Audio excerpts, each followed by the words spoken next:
Okay, so theoretically I'm recording and hopefully I'm getting both voice and video this time. All right, so today we're going to talk about standard deviation. I'm going to try to write most of this on here. Standard deviation. Okay, this is chapter 8. Normally I wouldn't have done this, but since I got this room, I thought, well, you guys are going to freak out with today's lecture anyways. It's a little bit more, this is great. I'm glad we got the computer lab. You're welcome to use your laptop, that's fine, but if you don't, we've got these computers here. So standard deviation, the definition that I like to use is the average distance from the mean, okay? So that's what we're going to be focusing on. But before we do that, I want to talk about a little bit of an example here. Let's say that I go to farm A and I got farm B, okay? At farm A, I buy 2 potatoes. 1 potato weighs 4 ounces, 1 potato weighs 6 ounces. At farm B, I buy 2 potatoes. 1 potato weighs 1 ounce, 1 potato weighs 9 ounces. I'll bet you guys, without much thought, could figure out the mean. So, I don't know why I have such a hard time with your class. I'm going to pick on Aubrey because I know her name. Aubrey, what would be the mean of farm A? 5 ounces. What would be the mean of farm B? 5. Okay, very good. So, would you say that it doesn't matter which farm you buy your potatoes from because the mean is 5 ounces? Is that a true statement? Okay, does anybody disagree with her? She says that's fine. Doesn't matter which farm you buy. No? Why not? I feel like you have better chance of getting, like, what are you talking about, potatoes? Yeah, we're talking about potatoes. Well, you'll get like a normal potato if you go to farm A. You'll get a normal potato at farm A. Yeah, so this is the Idaho farm and the Las Vegas farm, right? Okay, you either hit the jackpot or you get nothing, right? Okay, in fact, let's change this. This is Idaho, where they know how to make potatoes. This is Las Vegas. Okay, okay, because we can see even though the means are exactly the same, you've got we could talk about the range. Okay, so I'm going to pick on Jaron. Can you tell me what the range is in Idaho for these potatoes? You cannot? How big are the potatoes in Idaho, according to this? They're 4 to 6 ounces, which is a range of, what's 6 minus 4? 2, okay? So you can think of the range as the maximum minus the minimum, but I wrote them 4 to 6, okay? Now, let's pick on, is it Emily? I think I know your name. Emily, what's the range in Las Vegas of these potatoes? 8. So you, 8, or one, it's not 1 minus 1, 1 dash 9, 1 to 9, okay? So whenever you're doing the range, one of the things I'd like you to do is to include the endpoints as well as the distance. So it's got a range of 8, a range of 2. Does that make sense? Yes? Does it have to be 9 minus 1? Does it matter how you write it? I would, well, for the endpoints, I would put from the low to the high, but when you're calculating the range, it's high minus the low, okay? So it's kind of both. All right, so let's say that I add a 3rd potato here in each farm. I get a 3rd potato. This one weighs 5 ounces. This one weighs 5 ounces. Once again, it doesn't change my mean, right? And it doesn't change my range either. Would you say that there's less variation now, though? Does it seem like there's less variation? Okay, does that make sense? Okay, so range isn't very good. I mean, it's good for like the maximum minus the minimum, but it's not a very robust calculation, right? So let's talk about standard deviation, which is the average distance from the mean, okay? Let's pretend that I go to farm C. This time I'm going to buy 5 potatoes, okay? So get 5 potatoes, 1, 2, 3, 4, 5. Okay. Now I picked those numbers because they're nice and easy. I don't want you guys to do a lot of crazy math here in a minute. But let's say, once again, I'm going to pick on, I'm running out of names here. I'm going to pick on Penzi because I remember her name. Penzi, do you know what the mean is at this farm?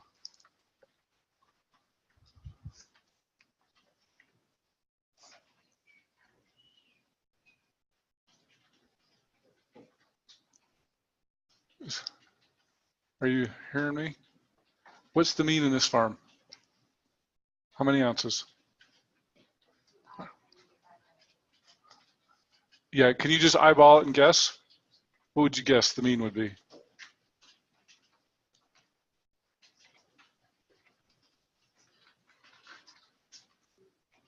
3 ounces, okay, very good. That's a good guess, okay? And that's actually correct. All right, so now if we talk about the standard deviation being the average distance from the mean, now what I want you to do, I'm trying to help you understand this conceptually. These aren't the real calculations, but I just want to understand here the distance from the mean, okay? I'm gonna pick on Elizabeth because I remember your name too. What's the distance between 1 and 3? It's 2. Distance between 2 and 3? Uh-huh. No, 1 to 3 is a distance of 2. The distance of 2 to 3 is a distance of 1. The distance from 3 to 3 would be a distance of 0. 4 to 3 would be a distance of 1. And then 5 to 3 would be a distance of 2. Okay? Now, what I want you to do is I want you to look at this column here. Okay? I'm going to pick on Tarek. Okay? I don't want you to do any mathematical calculations, but looking at these, I got 2 2s, 2 1s. Wouldn't you guess that the average distance would probably be in between those numbers? Yeah. What would you guess? The average distance from the mean. Yeah, so if you were to come up with an average distance of these 5 numbers, what would you guess? Don't do any math, just guess. It's got to be between, 1. so how about 1.5? Because you got 2 2s and 2 1s, right? And that's going to overrule your other one. Okay, so this is 1.5. That's our guess. Okay. So does that kind of make sense as to what I'm measuring when I'm talking about the average distance from the mean? Kind of, sort of. Okay. I'm going to throw the real equation at you here in a minute. Okay. Now the real equation is not very nice. Okay, I'm just gonna start throwing some Greek at you now. Before I do this, let me ask. Tell me what your name is. Jordan. Jordan. Do you remember the difference between a population and a sample? Population was the community and higher. People that participate. Here, I'll write this on here since I don't have a board here. Population is what again? It was like the community. The entire group you want information on, right? And the sample was what's, yeah, a subset of the population. Okay, it's who you talk to, right? All right, so I'm going to write here on the board. I'll try to copy it from Google here, but here we've got 2 formulas for standard deviation. We've got population, standard deviation, and we've got sample, standard deviation. Okay, maybe I should just copy this from my notes. I wonder if my thing has copied enough here. Maybe I'm going to get lucky. Oh, I'm lucky. Okay. All right, so you can see here, oh, just don't bother me.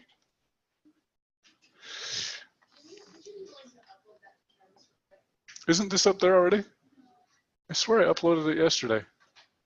It's not there? Okay, this is chapter 8, variation. Yes? So on the distance from the mean, is there a reason you didn't take the 0 into account?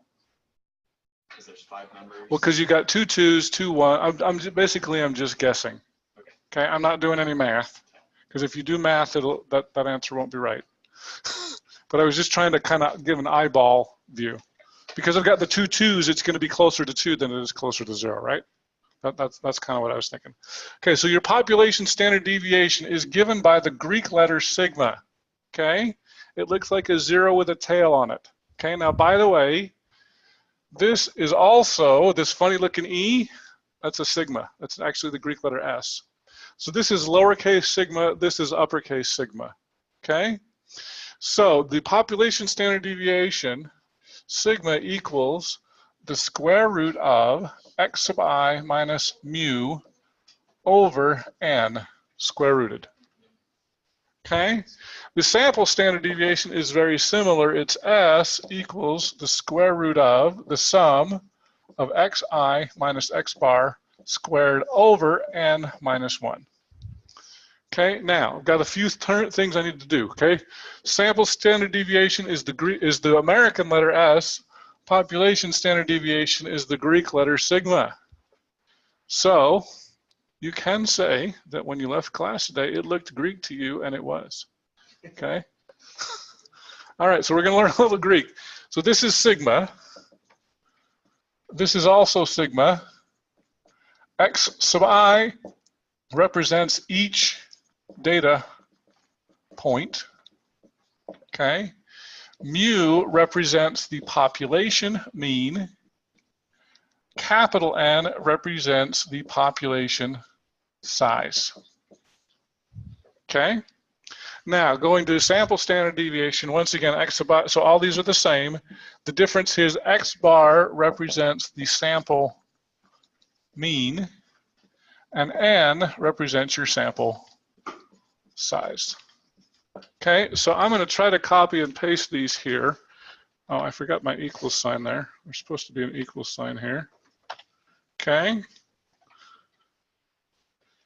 going to copy that whole thing. Maybe I'll do this.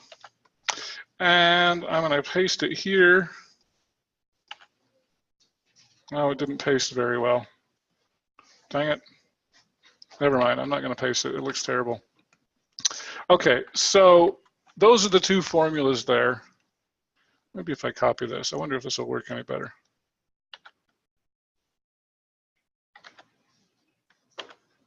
Oh, that worked better. Okay, so, and I noticed I didn't have a square root on here. Maybe I should mention that really quick here. Oh, that looked pretty good, sort of good. Okay, there we go. So those are your two formulas. This here is the population variance, okay? And this is the sample variance, okay? So the standard deviation has a square root in it. The variance does not, okay?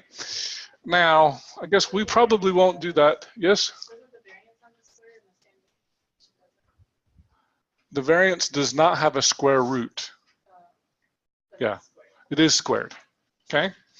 Now, you're lucky in this class. In my Math 2040 class, we talk about the analysis of variance. Okay, I'm not going to teach you that in this class, but just know that sometimes we use variance and sometimes we use standard deviation.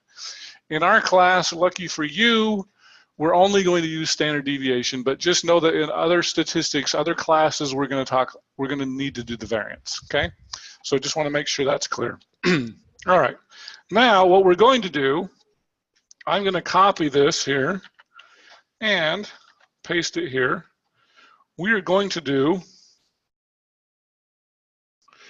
the real calculations for the standard deviation. Yes? I just have a question about the population standard deviation. Mm-hmm. Does it need to have a square? Oh, you know what? It does. Both of these should have a square. This one, I forgot to put the square up there. That one also should have a square on it. Sorry. Thank you. Thank you for noticing that. Yeah, they should both be squared. All right. In fact, they are here. So on the recording, it's right. Yes? You just need to know that the variance is the square of the standard deviation, or the standard deviation is the square root of the variance, okay? All right, so now we're going to do the actual calculations. So here's the deal. I'm going to list some steps for you on the board. Maybe I'll write them on the computer so you can see them. I will give you these two equations here for the test. So technically you don't need to memorize those, but if I were you, I probably would, because it's going to make your life easier.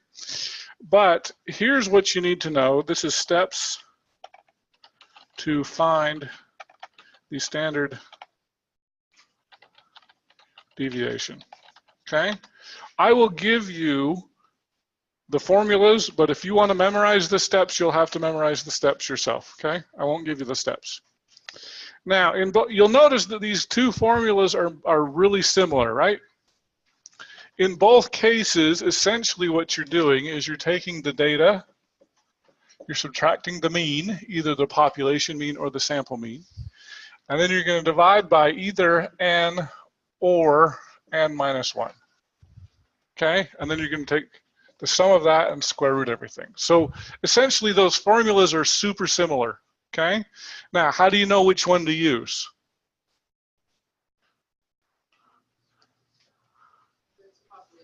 Whether it's a population or a sample. So that, remember on the last test that we just took, this is why I wanted you to be able to distinguish between a population and a sample. Okay, because once you answer that question, it will tell you which of these two equations you're supposed to use. Okay, so in either case, whether it's a population or a sample, the first thing I need to do is find the mean. Okay, it's the same formula for either one.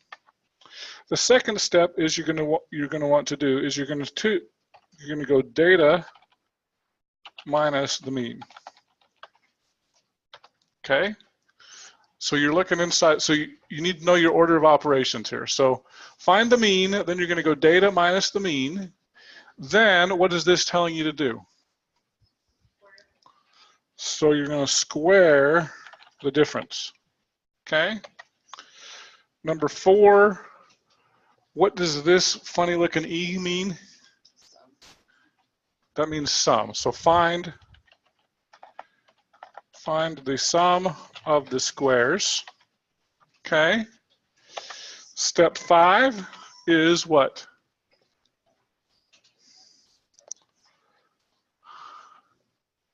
After you've done this, we're either going to divide by either n or n minus 1, depending on whether you're using a population or a sample. So that skill that you learned on the last test, now we're actually going to put it to use. Okay? And what is this step called? The step is called the variance. Okay? And then your last step is take the square root. Okay? Does that make sense? Okay, so remember when we did this the first time, I didn't worry about positive and negative signs. Now I'm going to worry about it. Okay, I'm doing the real calculation. Okay, so we've already found the mean, and this is now we're going to do the data minus the mean. Now just let me mention here. Okay, I don't normally tell you what questions are going to be on the exam, but this question is going to be on the computer exam. Okay. Oh, not today's exam. Oh, I forgot we're taking. Normally we've already taken the exam, but it will be on your exam too. Now, actually, since you mentioned that, just reminder: the test is today and tomorrow. Okay. If you take it today, it's free. If you take it tomorrow, it's $4. And does anybody know the hours of operation? I think the last call was at 5. On Friday? Yeah. So Friday, the last. Hold on. Let me look before. Okay. Tonight is at 8. Tonight is at 8. You have to get there by 8 in order to get your exam. Be ready for lines. There could be lines, especially if you take it tomorrow. I think the last time they let you in is at 4, and if you get there. Friday they open. Today they're open from 10 a.m. and the last call is at 8 p.m. 8 p.m. is the last time you can get in to take the test, and they close at. Yeah, they close at 9. So if you get there at 8, you only get 1 hour. If you want more than an hour, you got to get there sooner than that. Okay, unlimited time. But, and then tomorrow, 4, you have to get it by 4, they collect it at 5. So you have to pick the last call is at 5. They collected at 6. Oh, sorry, 5 and 6. Okay, thank you. Okay, so get there by 5. Expect a line. Okay, get there with plenty of time so you don't have a problem. Yes? Questions on there, like how much time is I think there's 5 questions on there. It would take me about 15 minutes. It'll take you about 7 hours. No, I'm just kidding. I don't know. I think an hour, but I'm a really bad judge of time, and so plan on 2 hours just to be super safe. And if you get done early, cool. Okay? All right. Okay, so this will not be on today's exam, but it will be on exam number 2. Okay? All right, so the first thing we're going to do is find the mean. So to find the mean, we're going to say equals average, okay? And we're going to make that and see it was 3. So was it Aubrey that guessed 3? Or it was somebody else? I don't remember who guessed. But anyway, that was a good guess. That's the correct answer here. Okay, so now step number 2 says I need to find the data minus the mean. So I have to do this for every single data point, okay? So did I talk about F4 before? Oh, I haven't talked about F4. F4 equals absolute reference. Okay, I always like to put a $sign through the S on absolute. Okay, if you're using a Mac, nobody in here, and the test won't be on a Mac, but I'll tell you, does anybody here have a Mac that they're using right now? Not right now, but it's Command CMD-T. It does the same thing. Okay, and then we need to talk about absolute references and relative references. Okay, I'm actually teaching you Excel now, not necessarily math, but you'll need it for both, okay? So the idea here is anytime you want to start a formula, you're going to press an equal sign, okay? So now I'm going to use my mouse, I'm going to click on the 1, and I'm going to subtract the 3, okay? So notice that it builds the formula for you, C17 minus C23. It builds it for you, okay? So that's pretty cool. Now I'm going to press enter. 1 minus 3 is -2, okay? Now you may say, hey, I like that formula so much, I'm going to copy it. Now here's the problem with copying it. Notice that isn't 2 minus 3, isn't that -1? Now why did it put a 2 there? Okay, let's look at this formula here. So what it's doing is it's saying, oh, C18, well, I wanted that to change. But now it's subtracting C24. I didn't want it to subtract C24. There's nothing there. Okay. I want the C24 not to change, and I want the first number to change. Does that make sense? Okay. So here's how you do that. I'm going to go back to my original formula that worked properly. Okay. C17 minus C23. I want the C23 not to change. I want it to be an absolute reference. Okay.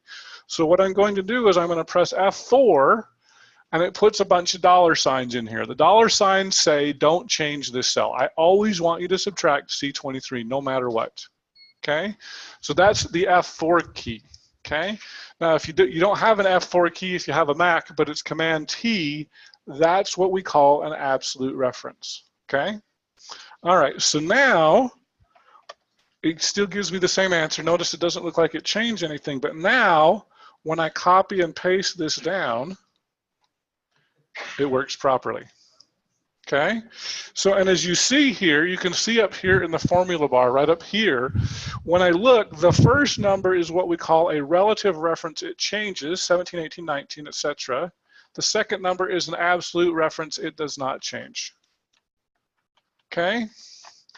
Now, do the F4 thing again. Now, let me show you this really quickly. Now, if you keep pressing F4, you'll notice that $sign will move around, or it'll go away eventually. Okay, see that? You can actually use that to your advantage. Here's what I'm going to say. I'm trying to keep this simple. Just press it one time. If you want to get super fancy, you can do that. But I'm not going to teach that in this class. Just press F4 once. That will make an absolute reference. And then when you copy the formula, it will copy down properly. No. So go back to here, okay? Now you've got your formula bar up here. Do you see the C17 and the C23? Okay, so you want it wherever your mouse is where that dollar sign is going to apply. If I put my mouse over on the C17, it would turn that into an absolute reference. I only want the second number to be absolute. Does that make sense? Okay. All right, so that's a powerful feature that we can do. Okay, so data minus the mean. Now, what's step number 3? Oops. Now we're going to square the difference. Okay?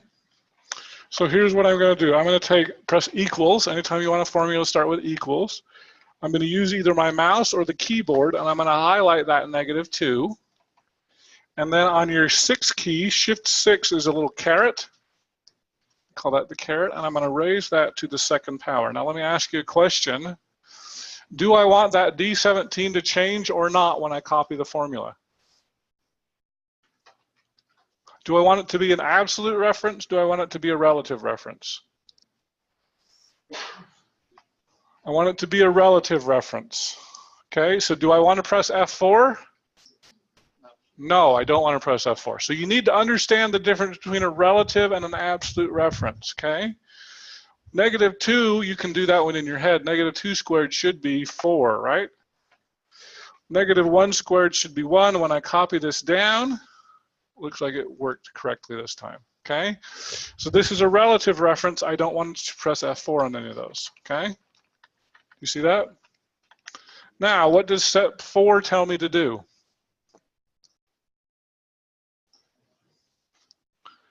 Step 4 says, find the sum of the square. So I'm going to press sum here, or I'm going to type sum. Now, even Bill Gates knows that that funny looking E, it's actually the Greek letter S. S for sum. Look at that. He even knows that sigma means auto sum. So if you can press that button, and then it says, is this what you want to add up? Okay, it does this little Las Vegas lights flashing thing. Okay, and if that's what you want to add up, you can press enter. Or you could select something else, or maybe you want to add this or whatever. But anyway, that was correct, so I'm going to press enter. So my sum is 10. Okay? All right, so now, what's the next step? We're going to divide by either n or n minus 1. So is this a population or a sample? I didn't tell you, did I? It's fake data, so it can be anything we want it to be. So here's what I'm going to do. I'm going to divide by n, and I'm going to also divide by n minus 1. I want to see what the differences are, okay? Now, what is n again? N is your sample size. What is my sample size in this case? How many data points do I have? Got 5, okay? If you don't know, remember you can highlight your data. You can look down here and it says my count is 5. So you can count without counting. Excel's a great counter, okay? So I'm going to divide by 5 in this case, divide by 5, which gives me an answer of 2. Or I'm going to divide by 4, which gives me an answer of 2.5. So this, what is this step called? This is my population variance, right? And this is my sample variance. Okay, there was a question. Who had a question? How do you know whether you're supposed to divide by n or n1? How do you know whether you're supposed to divide by n or n minus 1? You read the problem and it will tell you you're dealing with a population or you're dealing with a sample. Okay, now this skill of finding a population and a sample, you're going to need it for the entire semester. Okay, and it's going to be a lot. So make sure that you don't lose that skill. Okay, you're going to use that this whole semester. Okay, because it's going to tell you whether you use this formula or whether you use that formula. Yes.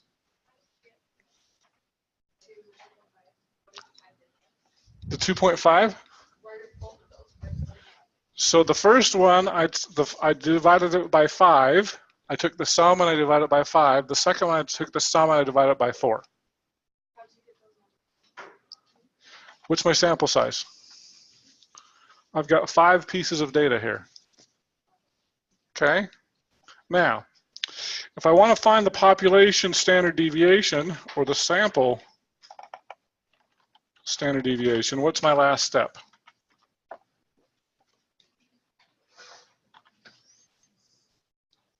What's step number 6?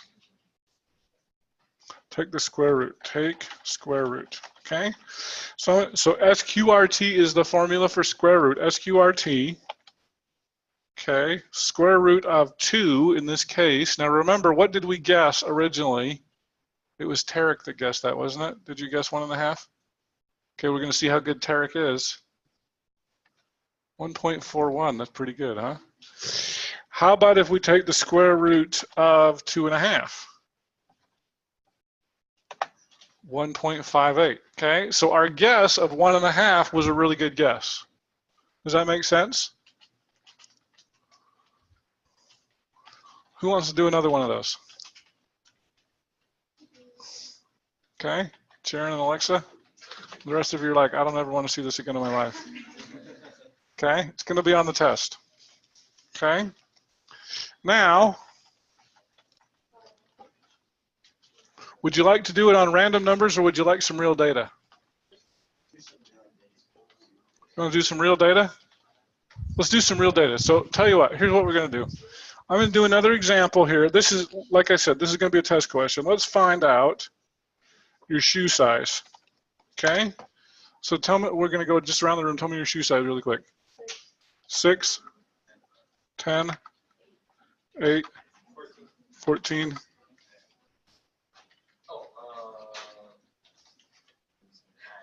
Nine.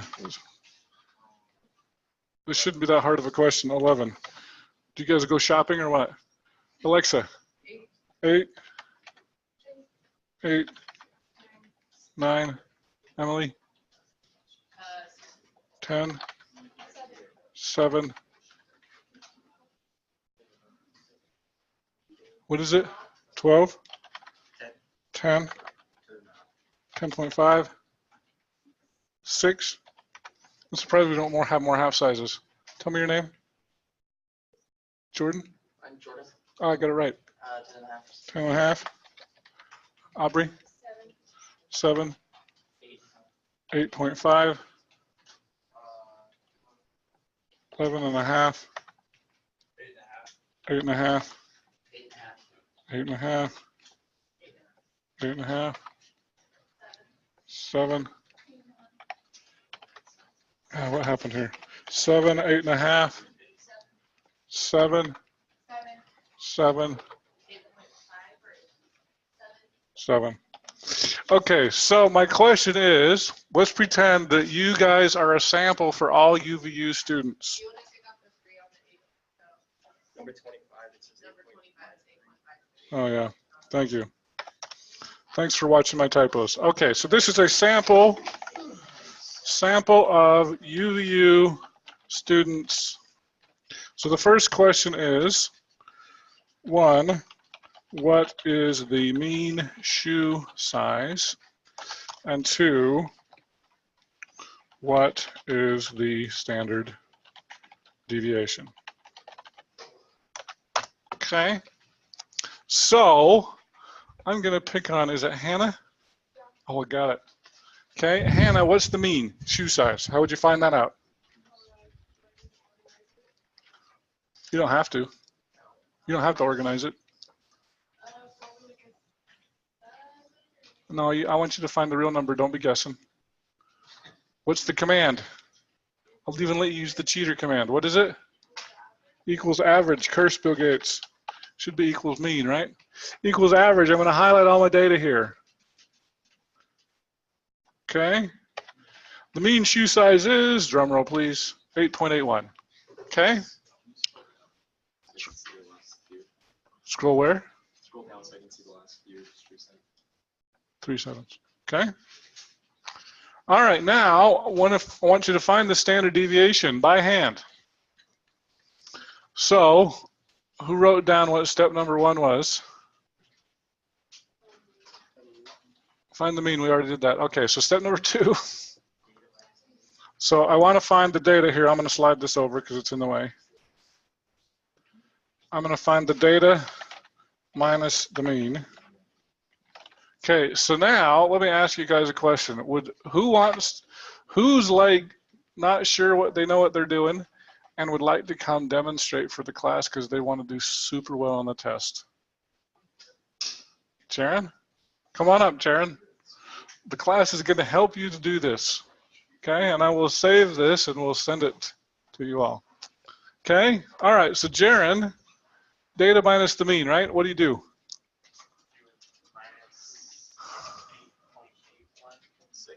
Okay, so that's correct. Now, how do you type that into Excel to have Excel do it for you?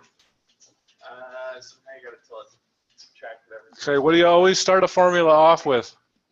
Equals, press the equals sign.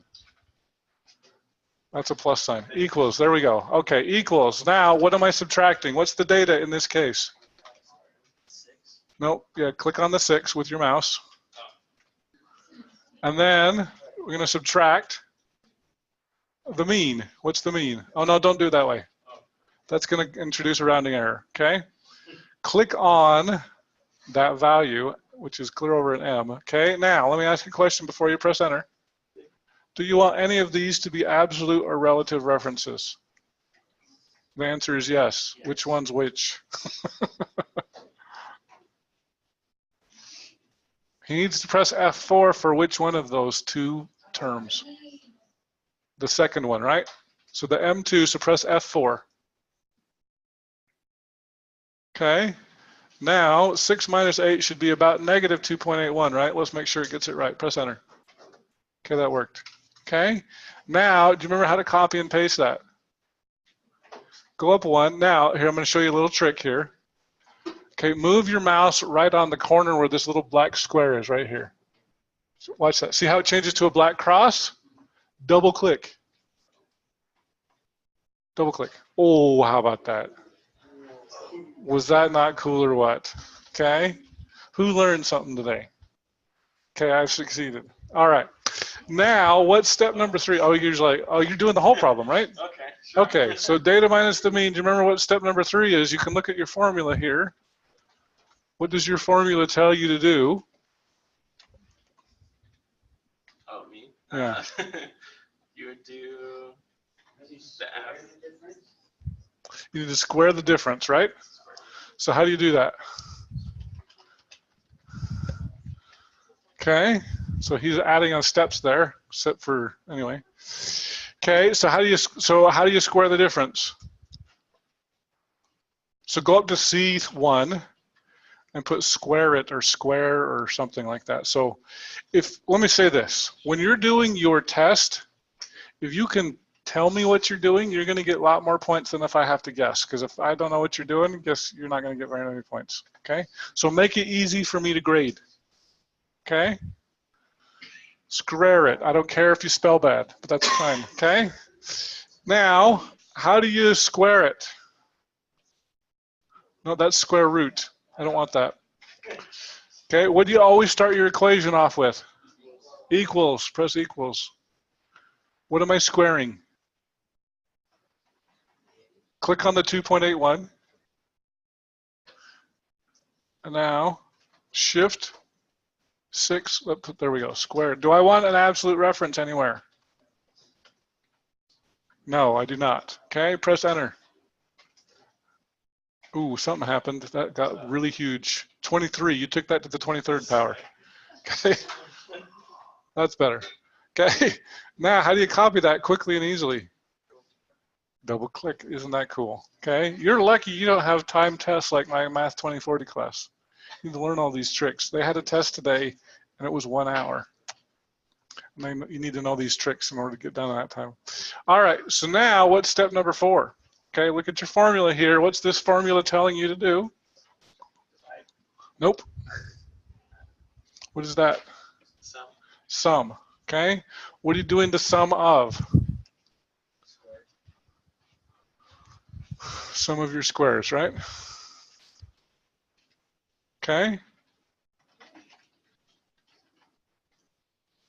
Okay, so since you put it there, do you want to just put it over in column M, the sum? So, or, well, you can do it there. I don't care. Well, what I was saying here, M4 right here. Since you put what is the sum of the squares, now you can press your auto sum button. And it asks, is that what you want the sum of? Is that what we want the sum of? No, it gets wrong. Now don't go to the corner on this one when you're selecting. Go in just in the middle. Just select the whole thing. Try that again. Whoa, escape. Okay, when you make a mistake like that, escape. You want to escape. Go back where you were when you get the 7.92. No, don't do it there. You're overwriting your data. Okay. Auto sum. Now highlight the 7.92. Just do it all in one step, all the way down. Click and drag. Click and drag. Click and drag. There we go. All the way down. Okay, that's good. That's good enough. We don't care about blanks. Normally, you don't want to put blanks in there. Okay, the sum is 97.07. Okay. Now, what's your next step according to your formula? I will give you this formula. What are you supposed to divide by?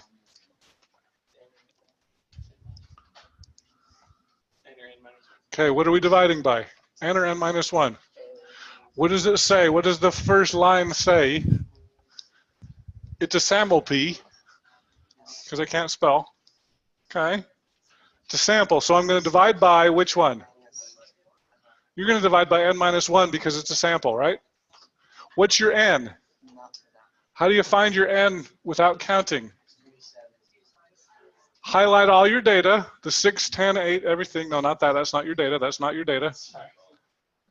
Highlight that 6. Don't drag that down or it'll erase what you got. Click and drag all the way to the bottom. Okay, now what does it say? 27. Okay, so our N is 27, so what are we dividing by? We're dividing by 26.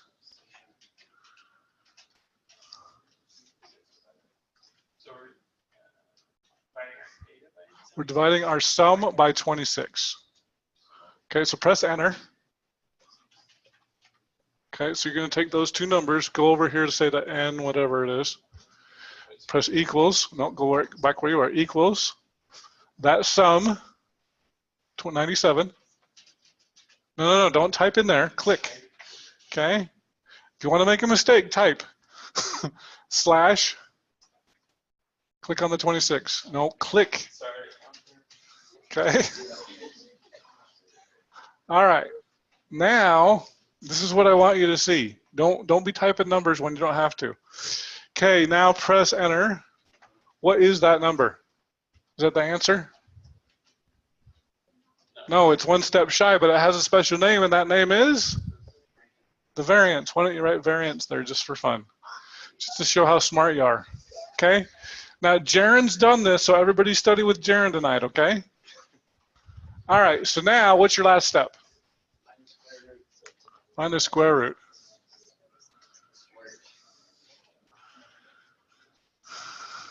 Okay? Of that number, yes. So equals, what's your command for square root? SQRT. You can double click on it if you want. Yeah, click on that. Press enter. Square root's 1.93. Okay? So the average shoe size is 8.8 with a standard deviation of almost 2. Okay? We actually went through that faster than normal. We could even do another one if you wanted. I don't know. So for this one, can you go back over dividing? I'm surprised you guys didn't have as many questions on the simulations. What's the third thing over again? The square. How did you find that? This here? Yeah. This column? How did you find that, Jared? This column, I found Go it- click and look. Yeah. There's your formula. Do you see that formula? B5. of all of our data. You squared all of the differences. So let me show. Let's look here. Okay, so equals. Click on the 2.81. Raise it to the second power. Shift 6. 2. Press enter and copy that down. All right. Hey, can you go back over how to find divide by n or n1? So I didn't get all your numbers, so mine are a little different, but how would you? Okay, so if you're doing this, your mean is exactly 9. Mhm. Okay. So sum of the squares is 46. Okay, so then, How do you divide so by what's your n? You need to find out what your n is. So my n's the population, right? Well, or the sample. We're assuming this is a sample. Mm-hmm. So your n is 10 right here. Do you see that? Mm-hmm. Okay, so you're going to divide by Okay. 9 because we're saying that's a sample. If that was a population, you'd divide it by 10. But we said it was a sample at the beginning of the problem. Okay? All right. I don't think it's any good to record. Thanks, Jaron. You're good. So here's what I'd like to do. We've got 10 minutes left. I can't believe we got done early. Okay? So here's what we'll spend the last 10 minutes. I would like you guys, do you guys remember how to use the random number table? Or the random number function in Excel? Here's what I would like to do the last 10 minutes of class. I'm going to stop recording, but what I'd like to do is I'd like you guys to create, oh, by the way, actually, let me show you this. I will show you this on the recording. Let me ask you a question. Do you think Excel is smart enough to figure out the standard deviation without going through all these steps? Yes. Do you think I will let you use that on the test? No. However, here's what I will say. You can check your answer and you can know immediately if you did it correct or wrong. Okay? Now, if you use this command as your only method when I say find the standard deviation by hand, how many points are you going to get? 0. Okay? But you are welcome to check yourself. Now we're going to check and make sure that Jaron did it right. Okay? If you were Bill Gates and you wanted to come up with a command to find the standard deviation, what do you think you'd use? Equals what? STDEV. How about that? Now let me ask you a question here. We've got a lot of these to choose from. What do you think .P stands for? Population. What does .S stand for? Sample. What does A stand for? I have no idea. Don't use it. What is it? PA? I don't know what that is. Don't use it. Standard deviation. This one actually is exactly the same as the .S. This is the one I'm used to using. What do you think STDEVP is? Population. Okay. So these two are the same as these two, but these are in backwards order. Don't use the A. I don't know what they do. Don't use them. Okay. So let's see. We decided this was a sample. I'm going to use this one. You can highlight your data. We're going to find out if Jaron did this all right. Look at that. You're as smart as a computer. Okay. Now, here's the deal.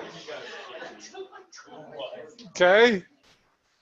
Why am I making you do this the hard way? Because my teacher made me do it the hard way, and everybody has to do it at least once in their life, and it's a math class. Okay? So you are welcome to check your answers. You will get more points if you do it wrong and show me what you did than if you just use that command, okay? So I'm going to give you a bunch of problems tonight to find the standard deviation for a bunch of different data sets. No, I will not, but I will give you the formula, okay? Steps are on the notes, so you can memorize those steps if you would like, that's fine. But I will give you the formula, okay? So I'm going to spend the last 5 minutes, by the way, really quickly, I'll just do this really super quick. How do you do a random number? Rand between, not rand, but rand between, and then you can pick two numbers like 23 and 78. Okay. Now, do you remember that they keep changing, right? How do you get them to stop changing? Highlight column A in this case, copy, highlight and click on the 1, 2, 3. That's values. Now it changes it to a value. They don't change anymore. Okay. Okay. So we'll spend the last 5 minutes. I'm just going to answer questions. I'm going to stop recording now, and I'll answer your questions.